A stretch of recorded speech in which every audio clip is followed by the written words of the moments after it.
sais qui je suis. Père, nous voulons te bénir, te rendre honneur et gloire. Seigneur, nous voulons te dire merci pour nos vies. Nous voulons te dire merci, Seigneur, pour ce culte particulier que tu permets en ce soir. Seigneur, nous voulons te bénir parce que nous sommes une génération que tu as choisie pour montrer, pour manifester ton excellence. Merci parce que toutes ces personnes que tu as appelées en ce lieu, Père, tu mets sur eux une marque d'excellence, une marque de distinction, de sorte qu'au travers de ce culte, du message qui sera relâché ce soir, que nous soyons nous imprégner, Seigneur, de cette mentalité nouvelle, d'être des serviteurs d'excellence, parce que notre Dieu lui-même est le Dieu de la perfection. Alléluia. Est-ce que tu peux acclamer encore ton Dieu?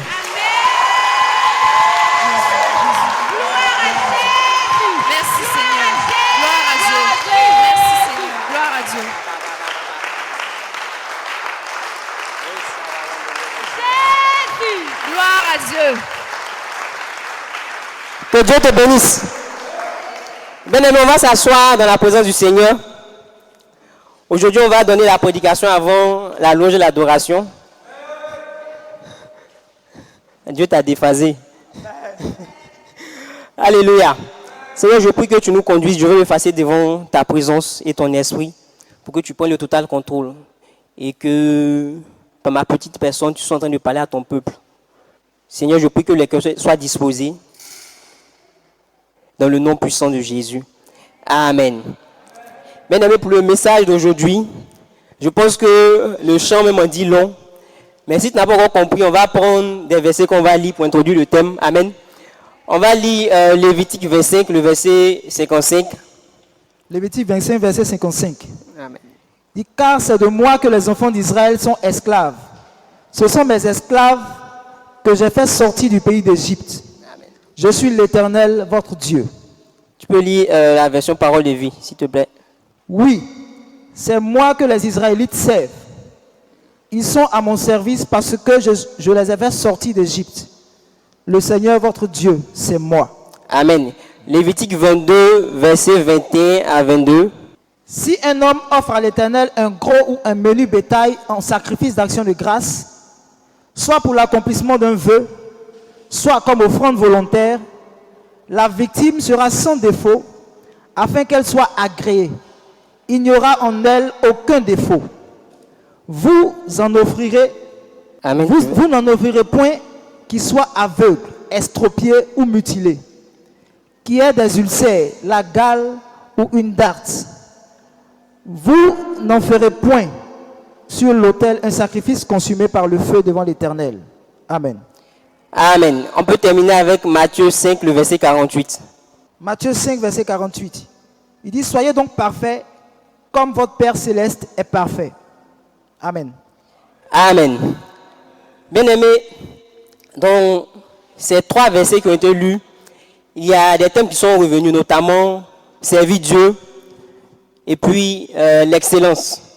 On parle ici de perfection. Et notre Dieu qui est parfait dit, soyez parfaits comme votre Père Céleste lui-même est parfait. Amen. Donc ici, avec ces différents versets, le thème qu'on peut faire ressortir, c'est servir Dieu avec excellence. Amen. Ici, on comprend que Dieu a fait sortir le peuple d'Israël de l'Égypte pour un but précis. Il dit, c'est moi qui vous ai fait sortir afin que vous me serviez. Amen. Donc, de même que Dieu a fait sortir Israël de l'Égypte, Dieu aussi t'a fait sortir d'un endroit, t'a fait sortir d'un joug, c'est-à-dire du joug de Satan au travers du sacrifice de Jésus. Donc si Dieu t'a appelé à la repentance, au salut, à la vie éternelle, c'est pour qu'au travers de Jésus, toi aussi, tu sois serviteur de Dieu. Donc bien aimé, tous autant que nous sommes ce soir, je veux dire à quelqu'un que Dieu t'appelle à le service, sinon tu es serviteur de Dieu. Être serviteur de Dieu, ce n'est pas l'apanage de celui qui a le micro. Après, on verra cela dans la définition. Amen. Donc, ce que tu dois comprendre, c'est qu'il y a 2 camps. C'est-à-dire il y a 2 personnes qui dominent la terre. Amen. Il y a la lumière d'un côté et il y a les ténèbres de l'autre. C'est-à-dire il y a Dieu, son royaume d'un côté, et il y a Satan et ses suppôts d'un autre côté. Amen. C'est pourquoi toi, la bataille qui a lieu actuellement, c'est ta vie, c'est ton âme. Et il est important que tu puisses savoir à qui tu appartiens. Sinon, qui tu sers. Alléluia. Certaines personnes vont avoir tendance à dire, moi je suis au milieu. Frère, il n'y a pas milieu. Si tu es au milieu, c'est que tu es dans les ténèbres. Un pied dedans, un pied dehors, c'est... Amen. C'est pourquoi aujourd'hui, on va comprendre ce Dieu qu'on veut servir. Parce qu'il fait sortir son peuple d'Israël. Et il vient dans le désert pour le servir. Vous voyez un peu, il leur dit déjà le genre de sacrifice qu'il attend qu'il fasse, qu'il lui accorde. Amen. Il dit, il ne veut pas qu'on lui donne des animaux, c'est-à-dire des bêtes qui ont un handicap, un défaut. Donc déjà, il parle des sacrifices, sinon des offrandes excellentes. Amen. Et il va encore plus loin, il dit, lui, il est parfait. C'est pourquoi toi aussi, en tant que fils de Dieu, tu dois être parfait. Donc, on comprend un peu maintenant pourquoi aujourd'hui, on doit prêcher, disons à l'église, au peuple de Dieu que vous êtes, aux serviteurs de Dieu puissants, que vous êtes l'excellence. Parce qu'il y a beaucoup de personnes aujourd'hui qui disent qu'elles servent Dieu. Mais quand tu vois leur vie, on sait qu'on est un Dieu qui bénit. Mais tu as l'impression qu'elle ne profite pas de ses bénédictions. Amen. En réalité, c'est parce que l'ouvrier mérite son salaire. Donc, la bénédiction que tu vas recevoir de Dieu dépend de la qualité du service que tu lui accordes. Mais cherchons à comprendre. Servir Dieu, c'est quoi? À plus forte raison, le servir avec excellence. Amen. On va prendre nos Bibles en Jean 6, le verset 38. Amen. Amen. Jean 6, verset 38. Il dit, car je suis descendu du ciel pour faire, non ma volonté, mais la volonté de celui qui m'a envoyé. Donc ici, c'est notre Seigneur Jésus qui nous parle, c'est-à-dire le serviteur par excellence. Lui qui a mis sa vie même au service de Dieu. Il dit, il est descendu, non pour faire sa volonté, mais la volonté de Dieu. Amen. Donc ici, on comprend que servir Dieu, c'est ne pas faire sa propre volonté. Amen. Mais faire plutôt la volonté de Dieu. Alléluia. Est-ce que quelqu'un me comprend? En fait, parce que certaines personnes ont tendance à dire, en fait, servir Dieu, c'est rendre un culte agréable à Dieu, c'est consacrer sa vie, être pasteur, être évangéliste. Ce n'est pas faux. Mais se limiter à cette définition, c'est réduire la portée du message. Alléluia. Parce que si on se limite à cette définition, c'est que toi, tu n'es pas serviteur de Dieu parce que tu n'as pas le micro. Alléluia. Mais autant que vous êtes tous serviteurs de Dieu, parce que servir Dieu, c'est faire la volonté de Dieu. Amen. Servir Dieu, en Matthieu 6, verset 33, quand Dieu nous dit, recherchez premièrement le royaume et la justice de Dieu. Et ces choses vous seront données par-dessus. Donc vous voyez qu'un serviteur, c'est celui qui recherche l'intérêt de son maître. En tant que serviteur de Dieu, tu es un ambassadeur du royaume. Et si vous comprenez un peu la mentalité, un ambassadeur d'un pays, il met les intérêts de son pays d'origine en avant. Quand il y a peut-être quelque chose qui se passe dans le pays, il dit qu'est-ce qu'il gagne? Qu'est-ce que sa patrie gagne? S'il n'a rien à gagner, il n'a pas de raison de s'y engager. Et en tant que serviteur de Dieu, ambassadeur du royaume sur terre, partout où tu es, dans tout ce que tu fais, tu dois t'entendre de rechercher qu'est-ce que Dieu gagne. Tu dois t'entendre de chercher à faire plaisir à Dieu. Alléluia. Est-ce qu'on a compris un peu ce qui signifie servir Dieu? On va voir maintenant l'excellence. C'est quoi l'excellence? Quand on prend le dictionnaire, le dictionnaire nous dit que l'excellence c'est un degré élevé de qualité. Amen. Donc ça dit, il peut avoir de la bonne qualité, il peut avoir de la mauvaise qualité. Et il ne s'agit pas ici de la bonne qualité, mais on te dit un degré élevé. Alléluia. Donc quand on te parle de servir Dieu avec excellence, c'est appliqué à faire la volonté de Dieu avec un degré élevé de qualité. Alléluia. On va voir maintenant pourquoi c'est important de servir Dieu avec excellence. Parce que tous autant que nous sommes, on avait notre manière de servir Dieu. Mais si aujourd'hui, Dieu veut nous faire comprendre pourquoi il est important de le servir avec excellence, c'est parce qu'il y a des raisons. Amen. Et ce sont ces raisons qu'on va voir maintenant. On va prendre nos Bibles en Matthieu 5, le verset 48 qu'on a déjà lu. On va relire encore. Soyez donc parfaits, comme votre Père Céleste est parfait. Amen. On va lire Jacques 1, le verset 17. Toute grâce excellente et tout don parfait descend d'en haut, du Père des Lumières, chez lequel il n'y a ni changement ni ombre de variation. Alléluia. Bien-aimé, la raison pour laquelle tu dois servir Dieu avec excellence, c'est parce que Dieu lui-même, c'est la perfection par excellence. Le verset dit que soyez parfaits, comme Dieu lui-même est parfait. Et si lui qui est notre Père est parfait, imaginez, qu'est-ce qu'un père attend de son fils? La Bible dit, honore ton père et ta mère. Donc si Dieu est ton père, et que ton père est excellent, et que la nature de Dieu en toi, c'est-à-dire dans ton ADN, il y a aussi cette perfection, cette capacité d'être excellent en toi. Donc, en tant que serviteur de Dieu, pour que son cœur se réjouisse, pour lui montrer que tu le considères, pour lui montrer que tu le respectes, tu te dois de le servir avec excellence. Alléluia. Et il dit, il est le Père de toute grâce excellente. C'est-à-dire, toute grâce excellente vient de Dieu. Donc, de Dieu ne sort pas de mauvaises choses. Donc, si toi tu es enfant de Dieu, qu'il y a de mauvaises choses qui sortent de toi, il faut te revoir. Alléluia. Est-ce que je parle à quelqu'un? De Dieu proviennent des choses excellentes. Regardez un peu, il crée le ciel et la terre. Le premier jour, il finit. Et puis il dit, waouh, c'est vraiment beau. Il dit, Dieu même a vu. C'est que lui-même a créé les surprises. Il dit, ouais, Dieu vit que cela était bon. Amen. Donc, il ne fait pas de vilaines choses. Aujourd'hui, quand tu t'assois, disons, tu t'arrêtes, tu regardes le ciel. Tu regardes les oiseaux. Tu regardes un peu comment des montagnes ont pu sortir de la terre. Tu regardes un peu la mer, regarde des plages. Tu as l'air de dire, mais qui a pu faire ça? C'est quel architecte qui a pu penser à cela? C'est le Dieu de la perfection. Alléluia. C'est pourquoi tu te dois d'être parfait. Parce que ton identité, ce n'est pas le nom qu'on t'a donné. Mais ton identité, c'est être le fils de Dieu. C'est être la fille de Dieu. C'est être le serviteur ou la servante de Dieu. C'est pourquoi, puisque ton Père est parfait, toi aussi tu dois être parfait. Amen. On va voir encore une autre raison. On va prendre nos Bibles. Dans Romains 8, le verset 19. Aussi, la création attend-elle avec un ardent désir la révélation des fils de Dieu. Alléluia. Amen. Matthieu 5, 14 à 15. Vous êtes la lumière du monde. Une ville située sur une montagne ne peut être cachée. Et on n'allume pas une lampe pour la mettre sous le boisseau, mais on la met sur le chandelier et elle éclaire tous ceux qui sont dans la maison. Amen. Ici, on comprend par ces versets que la création nous attend. Vous savez, dans le monde, il y a deux types de personnes qu'on remarque. Il y a des personnes qui sont très médiocres. Excusez-moi du thème. Il y a des personnes qui sont très brillantes. C'est pour dire qu'il n'y a pas de place pour ceux qui sont moyens. Alléluia. Aujourd'hui, on est appelé à apporter le règne de Dieu sur terre. Donc, pour apporter le règne de Dieu sur terre, il y va de soi que tu sois en train d'impacter. Et pour que tu sois en train d'impacter, comme je l'ai dit, tu dois faire deux choses. Soit tu es très médiocre, on va te remarquer, c'est ouais, le gars qui est là, notre dernier de sixième là, vraiment, il avait des réponses. Tu ne peux pas l'oublier, quand tu le vois dans la rue comme ça, tu sais que c'était le dernier. Amen.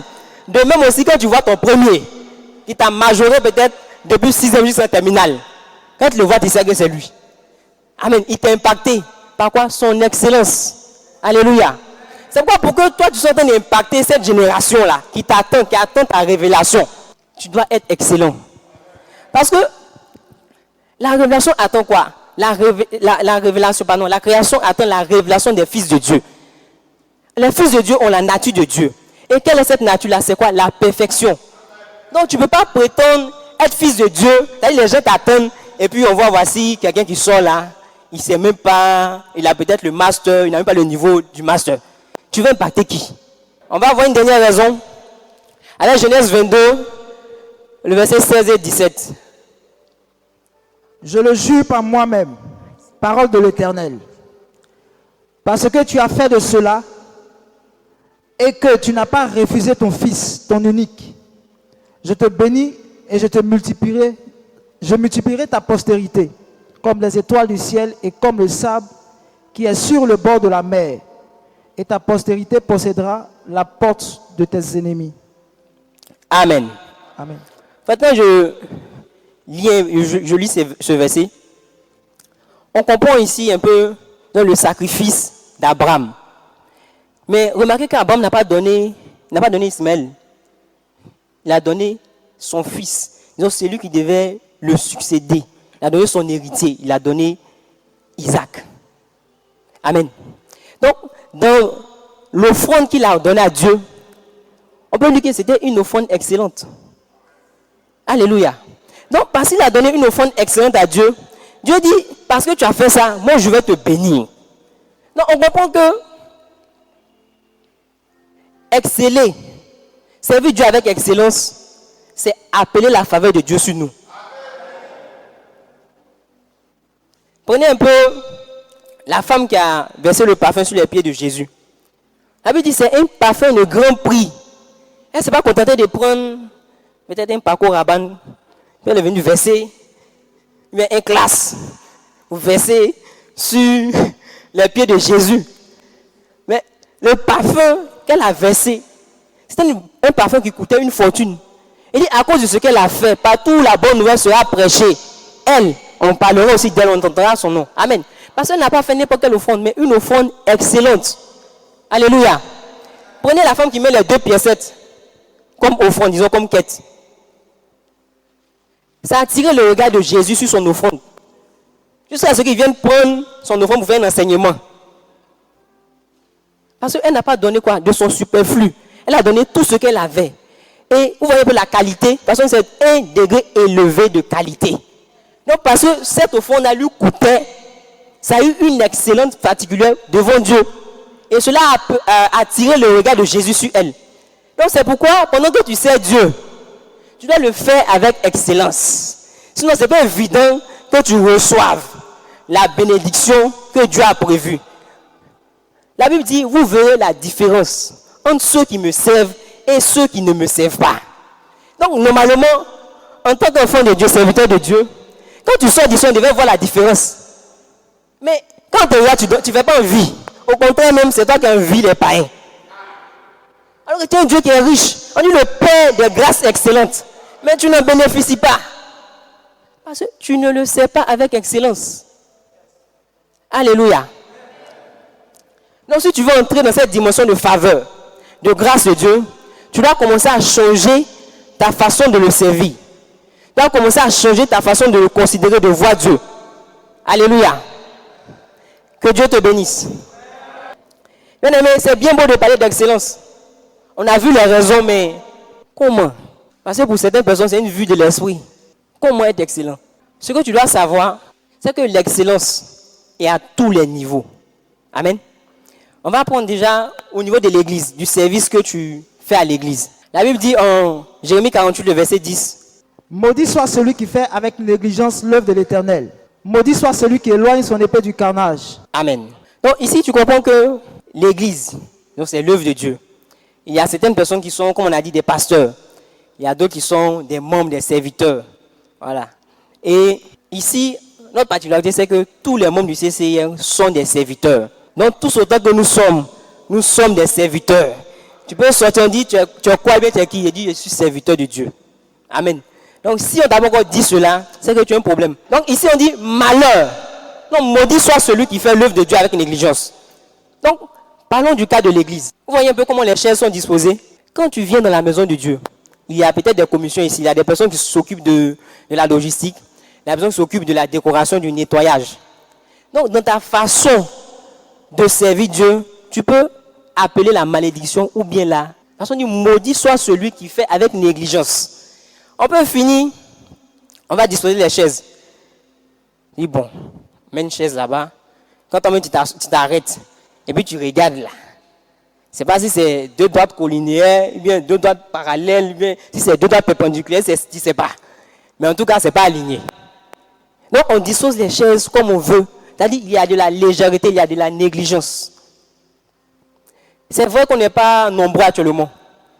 Mais on doit déjà marcher dans l'excellence. De sorte que quand les personnes viendront et verront, avec ce petit nombre-là, ils disent, mais ils ne sont pas nombreux, mais regarde leur façon de marcher. Regarde l'excellence qu'ils manifestent pour ces 40 personnes. Disons pour cette petite église. Ça amène les gens qui vont venir à se conformer à cette mentalité. Donc, même, comme j'ai dit, dans le nettoyage des toilettes, et oh bon, si ce sont les toilettes des étudiants, toilettes même quand ils rentrent et puis ça te regarde comme ça. Non, c'est pas bon. Attends, je vais juste verser peut-être l'eau ici. Si c'est propre, les autres on peut laisser. Tu dois faire un travail de qualité. Dis-toi que ce que tu es en train de faire, ce n'est pas pour toi, mais c'est pour Dieu. Et parce que tu le fais pour Dieu, c'est Dieu qui a même, Dieu qui est ton superviseur. Donc quand tu sais que tu dois rendre un travail, si c'est pour ton ami, il n'y a pas de problème. Si c'est pour ton boss, il n'y a pas de problème. Mais derrière ton boss, il y a quelqu'un qui est encore plus dangereux. Amen. La Bible dit que c'est lui qui élève, c'est lui qui rabaisse. Donc la bénédiction ne vient ni de l'Orient, ni de l'Occident, mais de l'Éternel des armées. C'est pourquoi quand tu es en train de faire quelque chose dans sa maison, la Bible dit, servez Dieu avec crainte et tremblement. Tu déposes la chaîne et tu dis, attends, est-ce que c'est bien placé? Attends. On dit, mais tu as connu. Si toi, tu ne sais pas, celui que tu sais, moi, il sait. Amen. Donc, tu dois servir Dieu avec qualité dans sa maison. Amen. On va voir maintenant les tenues. Enfin, je jette un coup d'œil pour voir les tenues. Voici, il n'y a pas de culotte, quoi. Amen. Donc, ici, ce que tu dois comprendre, je raconte un témoignage. Une fois, il y a des années en arrière, je revenais de l'église. J'étais au CCI hier, ça n'a pas changé. Voilà. Donc, je revenais de l'église et je rencontre une camarade en question. Je lui dis, je viens de l'église. Elle me demande, je dis, je viens de l'église. Elle dit, non. Non, elle ne croit pas. Je ne viens pas de l'église. Non, je suis trop bien habillé pour revenir de l'église. Elle dit, comment tu peux penser comme ça? Je lui fais comprendre que, bon, si je devais partir à l'entretien, il me voit peut-être le président. J'allais m'habiller peut-être de la sorte ou bien peut-être mieux. Alors que celui que je suis parti rencontrer là, il est plus grand que le président. Donc, je ne peux pas me permettre de partir à l'église comme si je partais au marché. C'est cette mentalité que tu dois avoir. Le Dieu que tu viens rencontrer, c'est le roi des rois. Et il n'a point d'égal. Bien, on va continuer sur le volet professionnel et puis académique. On en a déjà parlé tout à l'heure. On va revenir dessus, on va lire quelques versets.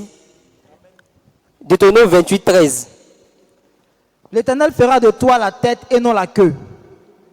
Tu seras toujours en haut et tu ne seras jamais en bas. Lorsque tu obéiras au commandement de l'Éternel, ton Dieu, que je te prescris aujourd'hui, lorsque tu les observeras et tu les mettras en pratique. Amen. Amen. Daniel 1, 20. Sur tous les objets qui réclamaient de la sagesse et de l'intelligence, et sur lesquels le roi les interrogeait, il les trouvait 10 fois supérieurs à tous les magiciens et astrologues qui étaient dans tout son royaume. Amen. Amen. On termine avec Daniel 6, le verset 3. Daniel surpassait les chefs et les satrapes parce qu'il y avait en lui un esprit supérieur. Et le roi pensait à l'établir sur tout le royaume. Amen. Amen. Mais ici, tu comprends que la volonté de Dieu, ce n'est pas que tu sois deuxième. Ce n'est pas que tu sois troisième. Il dit, tu seras la tête. Et qui parle de tête, parle d'excellence. Voyez un peu, quand Dieu permet que Daniel parte à Babylone, il arrive là-bas. Les sorciers, les magiciens, les astrologues. Il dit que Daniel les surpassait. Donc, que ce soit dans ta classe, comme j'ai dit, que ce soit dans ta famille, que ce soit dans ton quartier, dans ton travail. D'abord, quelqu'un ne doit pas avoir match. Tout le monde doit reconnaître qu'on cherche un modèle d'excellence, que ce soit au travail, que ce soit à la maison, que ce soit à l'école. On doit pouvoir dire, référez-vous à telle personne. Amen. Parce que partout où tu excelles. Ça ne dépend pas des circonstances. Daniel était peut-être dans un moment de tribulation, de persécution, il était exilé. Mais ça n'a pas tué la lumière de Dieu, l'éclat, l'excellence que Dieu a mis en lui. Mais pourquoi quand toi, Dieu essaie de te challenger, bien le monde t'envoie certaines épreuves, certaines difficultés, tu commences à te contenter de conditions moyennes. Alléluia. Et partout où tu dois pouvoir exceller. Parce que c'est ta marque de fabrique. Ton Père est le Père de la perfection par excellence. Alléluia. Bien aimé, on va voir encore comment exceller dans le service. On va prendre Romains 12, le verset 2. Ne vous conformez pas au siècle présent, mais soyez transformés par le renouvellement de l'intelligence, afin que vous discerniez quelle est la volonté de Dieu, ce qui est bon, agréable et parfait. Amen. Bien aimé, ici, Dieu attire notre attention sur notre mentalité. Pourquoi c'est important d'être renouvelé? Parce qu'au contact du monde, au contact de certaines personnes, tu t'es imprégné, disons, de la médiocrité. Tu as commencé à te limiter dans tes pensées. Peut-être tu étais dans certaines églises. Ils avaient une façon de servir Dieu. Une façon de se comporter avec Dieu. Et au contact de ces personnes, tu t'es imprégné de cette mauvaise façon de faire. Et Dieu te dit ce soir que tu dois te renouveler. Alléluia. Ton intelligence doit être renouvelée. Parce que tu ne savais pas que peut-être lui, le Dieu, il était le Dieu de l'excellence. Certaines gens t'ont dit, bon, Dieu ne va pas se fâcher. Dieu n'est pas compliqué. Il faut juste mettre la chaise là ici. Dieu n'a pas compliqué, c'est pour s'asseoir seulement. Tu vois? Mais quand tu sais que Dieu, c'est le Dieu de la perfection. Quand tu prends le temple, il a mis chaque chose à sa place. Même les vêtements des sacrificateurs, même les dessous.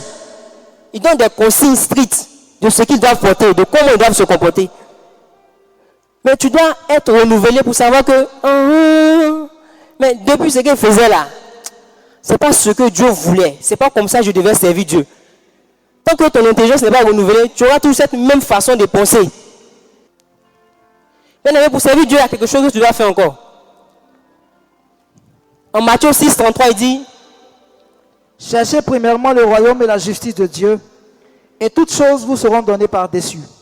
Amen. Ici, tu comprends que quand quelque chose n'est pas ta priorité, ça sera difficile d'exceller dans ce domaine. Quand la Bible dit tu aimeras l'Éternel ton Dieu de tout ton cœur, de toute ton âme, de toutes tes forces, c'est parce que tout ton cœur est dédié à Dieu que tu as la possibilité de mettre toute ta force en œuvre pour le servir. Donc, si ta priorité n'est pas quelque chose, si ta priorité n'est pas de faire plaisir à Dieu, ça sera compliqué que tu puisses lui rendre service avec excellence. C'est pourquoi la Bible dit cherchez premièrement le royaume des cieux. Quelqu'un qui met Dieu en avant cherche les intérêts de Dieu d'abord. Je prends le cas des ambassadeurs. Tu es dans un pays, comme j'ai dit, tu cherches l'intérêt de ton pays d'origine. Donc même quand il y a des situations qui se présentent, tu essaies de négocier peut-être avec le ministre. Tu dis, bon, ça, on ne gagne pas beaucoup, 10%, non. C'est qu'on laisse le contrat, 10%, non. Il faut qu'on puisse avoir au moins 25%. Donc tu négocies jusqu'à ce que tu aies 25%. Quand tu fais le retour comme ça, tu dis, vas-y, le contrat là, au lieu de 10%, j'ai eu 25%. Tu dis, ouais, non. Toi, je prolonge encore la durée de ton poste dans ce pays-là. Parce que tu as servi quoi? Les intérêts. Tu as fait de ce que ton boss gagne, de ce que Dieu gagne ta priorité. Amen. Bien aimé, on va encore voir une autre raison. Comment exceller dans le service? En 1 Corinthiens 10, le verset 31. Soit donc que vous mangiez, soit que vous buviez, soit que vous fassiez quelque chose, faites tout pour la gloire de Dieu. Amen. On va lire aussi Romains 12, le verset 11. Ayez du zèle et non de la paresse. Soyez fervents d'esprit, servez le Seigneur. Amen. Amen. Donc ici, la Bible attire notre attention pour dire tout ce qu'on fait. Il faut qu'on ait conscience qu'on ne le fait pas pour un homme. On doit être conscient que tout ce qu'on fait, c'est pour Dieu, c'est pour la gloire de Dieu. Puisque Dieu nous a pas envoyé pour faire nous-mêmes notre propre volonté, mais c'est de faire la volonté de Dieu. Donc dans tout ce que Dieu te permet de faire, dis-toi que c'est Dieu qui a le regard là-dessus. Ce n'est pas un homme qui regarde, ce n'est pas un homme qui juge. Et celui qui juge, qui est Dieu, est très exigeant. Tu ne peux pas rendre un travail à peu près à Dieu. Amen. Et ici il dit, soyez zélés. Parce que je ne comprends pas certaines personnes qui servent Dieu. Dieu a travaillé pendant 6 jours. Et s'est reposé le 7e jour. Mais toi, tu travailles un jour. Tu reposes 6 jours. C'est quel Dieu qui a fait ça? Amen. Donc, tu dis que tu es serviteur de Dieu. Tu veux exceller en quelque chose. Tu veux exceller dans le service. Mais tu ne te formes pas. La paresse est ton meilleur ami. Amen. Ce n'est pas possible que tu puisses exceller avec la paresse. C'est pourquoi il dit, soyez zélés, servez le Seigneur. Donc quand Dieu te demande de faire quelque chose, ou bien quand tu as quelque chose à faire en cœur, tu dois pouvoir te mettre en mouvement. Regardez un peu ce que David dit. Il dit, il ne peut pas donner d'assoupissement à ses paupières. Il ne peut pas fermer ses yeux. Tant que lui n'a pas encore trouvé une demeure pour Dieu. Est-ce que quand Dieu te demande de faire quelque chose, est-ce que c'est ce zèle-là qui t'anime? Tu dois être un travailleur. Tu ne peux pas passer ton temps à te reposer. Tu dois pouvoir te former. Il y a des talents que Dieu t'a donnés. Mais pendant que tu as ces talents, ces compétences, tu t'endors là-dessus. Tu sais pas que le talent s'exerce. Il dit exerce le don que tu as reçu. C'est pourquoi quand tu as une compétence, que ce soit dans ta formation, en dehors même des cours que tu reçois, tu dois pouvoir aiguiser cela. tu vas pouvoir travailler là-dessus. C'est en cela que tu pourras produire quelque chose d'excellent. C'est en cela que tu pourras dire que tu as excellé dans ce domaine. Amen. Vous êtes tous dans des filières. Vous vous contentez du minimum, de ce que vous recevez comme cours. Quelqu'un qui veut exceller en plus de ce qu'il a reçu comme information, il va pousser. Il va bouquiner. Amen. Et c'est ce que Dieu attend de toi. Alléluia. Mais est-ce que tu peux te lever et dire à partir d'aujourd'hui, je sais Dieu dans l'excellence, à l'église, en dehors de l'église, à l'école, au travail, à la maison. Si tu étais béni, est-ce que tu peux acclamer Dieu? Merci Père pour ta grâce et ta fidélité. Merci pour ce moment que tu permets encore. Alléluia. Que Dieu vous bénisse.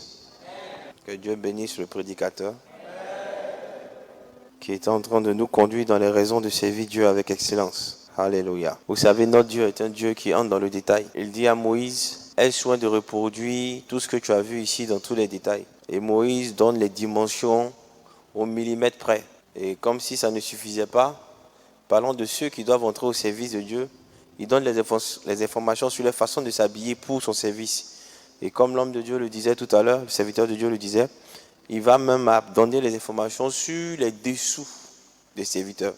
C'est-à-dire, rien n'est pris à hasard, rien n'est fait dans un vain but, tout est ordonné. Amen. Et j'aimerais que ce soit la mentalité que tous on ait. Une mentalité d'ordre. Amen.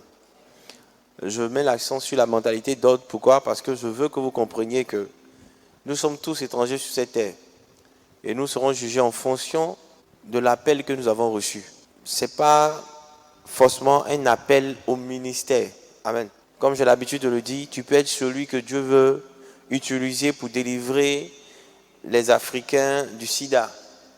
Tu peux être celle ou celui que Dieu veut utiliser pour doter les différentes nations africaines de constitutions solides. Amen. Et donc, chacun a un sacerdoce, chacun a un appel. Mais nous ne pouvons pas exceller dans nos appels, dans nos sacerdoces, sans mettre Dieu en priorité. Vous savez, j'ai l'habitude d'écouter, bon, je ne dirais pas l'habitude, de temps en temps, Dieu me peut faire grâce de tomber sur des messages d'anciens leaders africains. Et notamment le président, l'ex-président, le fondateur, Félix Houphouët-Boigny, feu Félix Houphouët-Boigny, qui avait l'habitude de dire comme ça que nos matières premières, les coûts de nos matières premières ne sont pas fixés par nous. C'est des personnes qui n'ont jamais vu un champ, qui se retrouvent à Londres et qui font des spéculations. C'est ce qui fait que les coûts sont fixés très souvent de façon désavantageuse pour les agriculteurs. Et il était en train de dire dans ce sens-là que lui, il met l'accent sur la formation, de sorte que ses enfants soient bien formés et qu'ils puissent parler d'égal à égal avec ces personnes demain. Donc la première chose que nous devons avoir en tête, ce n'est pas seulement de privilégier nos compétences intellectuelles. La première chose, c'est avoir d'abord le regard sur Dieu. Et après, développer nos compétences intellectuelles. Quelqu'un me suit? J'insiste. Je ne veux pas que nous soyons une église qui ne passe que son temps à chanter, à danser, à chanter, à danser, à chanter, à danser. Non. Je veux que nous soyons une église qui comprenne les enjeux. Nous sommes une génération et une génération bénie. Nous devons rétablir l'ordre des choses. Quand Dieu veut te bénir, il envoie des gens dans ta vie. Mais quand Satan veut t'attaquer, il envoie aussi des gens dans ta vie. Et très souvent, j'ai l'habitude de dire aux gens, ne pensez pas que Satan est à l'origine de tout. Satan, c'est tout ce qu'il fait là. Il les met. Il te dit, fais le mal à ton frère. Mais c'est toi qui décides de quel mal tu vas faire à ton frère. C'est toi qui élabores le projet que tu vas mettre en ligne de compte pour faire le mal à ton frère. Très souvent, même Satan, lui-même, il est ému de l'invention de la méchanceté qui sort de toi pour nuire ton frère. Il est même ému. Et puis, une dernière chose. Écoutez. Ni ton père, ni ta mère, ni tes enfants, ton conjoint, ne doit être un obstacle. Ne doit être un obstacle dans ta façon et ta manière de glorifier le nom de Dieu. Si quelqu'un veut t'amener à faire ce qui n'est pas de Dieu, sous prétexte qu'il t'aime, c'est ton sorcier là. C'est ton sorcier qui est là. Il ne faut pas chercher loin. Lui que tu vois dans tes rêves là, c'est un plaisantin. Le gars même qui fait le véritable problème, c'est ton sorcier qui est là. Personne ne doit t'amener à sortir du cadre de la bénédiction sous prétexte qu'il t'aime, sous prétexte qu'il te donne de bons conseils. L'amour n'envoie pas dans le mal, l'amour envoie à la lumière. Amen. Il n'y a pas de remède magique, il n'y a pas de solution. Toute chose s'obtient au prix de douleur, de sacrifice. Ne pense pas que parce que tu viens à Dieu, pour toi, ça sera différent. La seule chose que tu as, c'est l'assurance que tu auras la protection divine et le regard de Dieu sur tout ce que tu fais. Voilà. Mais pour dire que le temps que ça va prendre, ça va avoir ce temps-là. Et comme je l'ai dit la dernière fois, les choses qui prennent du temps, c'est parce que ces choses-là doivent permettre de durer dans le temps. Tu peux avoir des choses en 2 jours, mais ce n'est pas évident que ça fasse 2 ans, ce qu'on t'a donné en 2 jours. Mais ce qu'on prend peut-être 1 an pour te donner, c'est des choses qui peuvent faire pratiquement 100 ans. Sinon, des milliers d'années encore. Donc, comprenez ça. Amen. N'abandonnez pas quand c'est chaud. Ne fuyez pas quand c'est chaud. Armez-vous de courage, de volonté et de prière. Soyez des bosseurs. Commencez à vous fixer des objectifs. Qu'est-ce qu'il faut que j'apprenne cette année? L'année est en train de finir. Qu'est-ce que j'ai pu apprendre? Est-ce que j'ai lu la Bible? Qu'est-ce que la Bible m'a enseigné? Quand j'ai fini de lire l'épître de Jean, ou bien le livre de Jean, j'ai appris quoi? Mais Jean là même, là, quand Jean parle là, il parle toujours du Seigneur. Qu'est-ce qu'il veut nous apprendre du Seigneur Jésus? Tu vas commencer à faire des recherches sur Internet pour apprendre un peu plus. Toi-même, tu te pousses à apprendre un peu plus. Tu fais un plan de tes forces. Qu'est-ce que je sais bien faire à l'école? À l'école, je suis bon en maths, mais anglais, je ne vois rien. Tu n'as pas fini de dire je ne connais pas anglais, je ne connais pas anglais. Si tu continues de dire ça, c'est ce qui sera. Mais qu'est-ce que tu mets en œuvre pour connaître l'anglais? Amen. Donc que Dieu vous bénisse. Soyez vaillants, fuyez le péché. Fuyez le péché comme le corona. Comme une malade, fuyez le péché. Pour ceux qui ont malades, ils savent de quoi je parle. Fuyez le péché sans état d'âme. Ne vous amusez pas. Ne collaborez pas avec le péché. Je vous dis, dans votre mentalité, même quand c'est difficile, armez-vous de courage et de patience. Ne vous dites pas que c'est fini. Ne vous dites pas que c'est fini. Ne vous dites pas que c'est fini. N'abandonnez pas. Tu n'es pas encore mort, tu abandonnes pourquoi? On a dit à Dieu, ton ami Lazare est mort. J'ai entendu. On dit, non, ton ami Lazare est malade. Il est malade. On dit, c'est grave. J'ai entendu. On dit, Lazare est mort. Il dit, ok.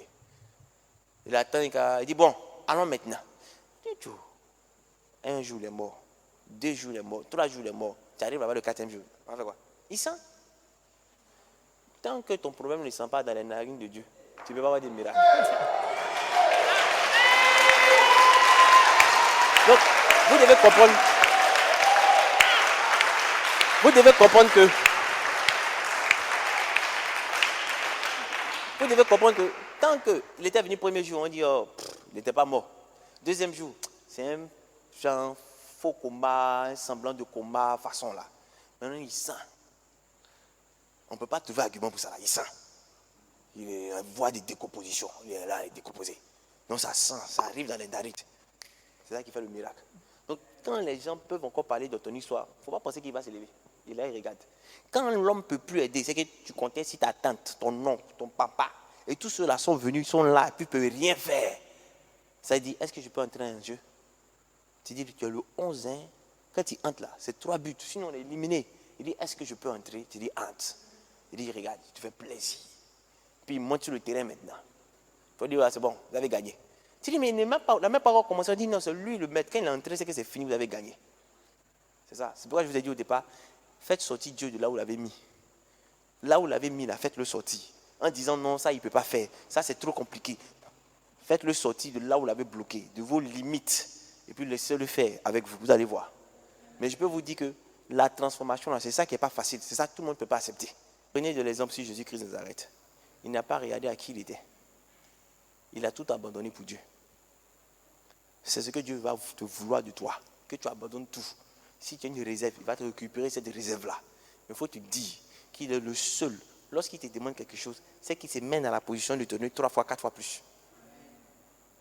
Quand il dit, donne-moi de l'eau, elle dit, toi aussi. Il dit, moi là, je peux te donner des sources d'eau vive. Que quand tu vas boire, tu n'auras plus jamais soif. Or, si tu bois cette eau-là, tu auras encore soif. Mais moi, si tu te donnes mon eau-là, tu n'as plus jamais avoir soif. Donc quand Dieu te demande quelque chose, que tu trouves ça compliqué, c'est justement parce qu'il se met dans la position de te donner quelque chose de mieux. Quand Satan te fait du mal, sois-en sûr que Dieu a la possibilité de changer ça en très bien. Donc n'ayez pas peur du mal, pas du tout.